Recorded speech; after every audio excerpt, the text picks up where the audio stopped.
This segment brought to you by Kansas Grain Sorghum, growers working together.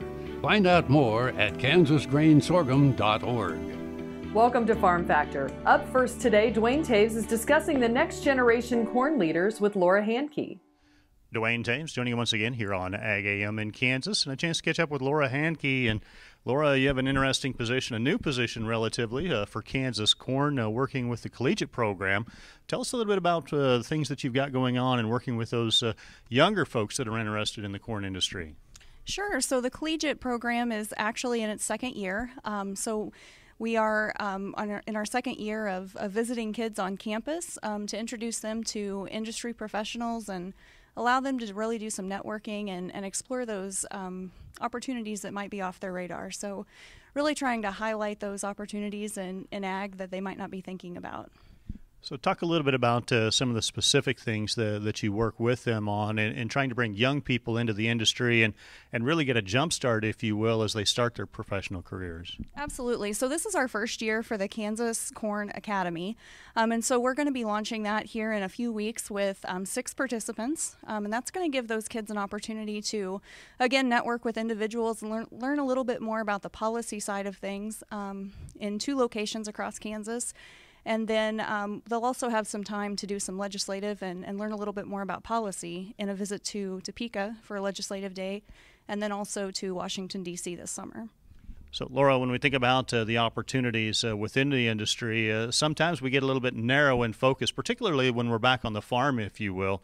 Whereas being on their turf at the university system, the opportunities and the width and depth of the program that involves corn and agriculture, you get an opportunity to meet them in a little bigger picture as far as the industry is concerned. Sure. So the fact is we have the most engaged group of youngsters coming up in our collegiate system right now. They're very engaged through social media, and they're probably the best communicators that ag has ever seen. So they're really providing that level of transparency and telling what's going on their farm, and that's resonating in their applications and their efforts in becoming involved in agriculture. Talk a little bit more about that then. You referenced social media and a different environment that we're in today as far as how folks communicate, but certainly the want and desire to learn more about food and agriculture has never been more present than today.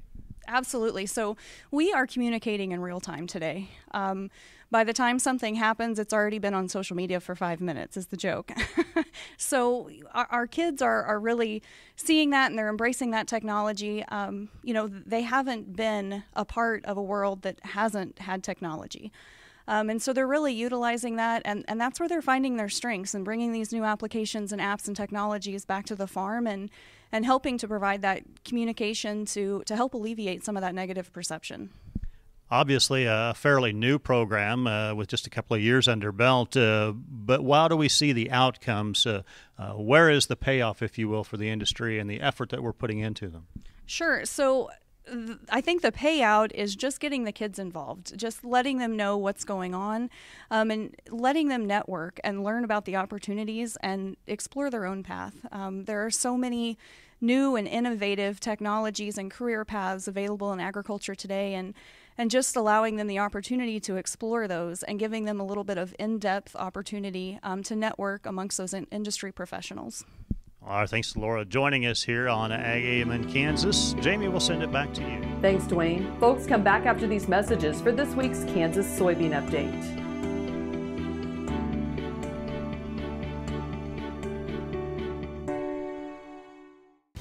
KFRM is one of the largest farm radio stations in the nation, dedicated to informing and entertaining rural listeners from northern Oklahoma to southwestern Nebraska. You can catch KFRM in many ways. Of course, 550 on the AM dial, streaming at kfrm.com, or on your smartphone by going to the TuneIn Radio app, or on AGam in Kansas on Tuesdays and Facebook every day of the week. KFRM, tune us in. You'll be glad you did.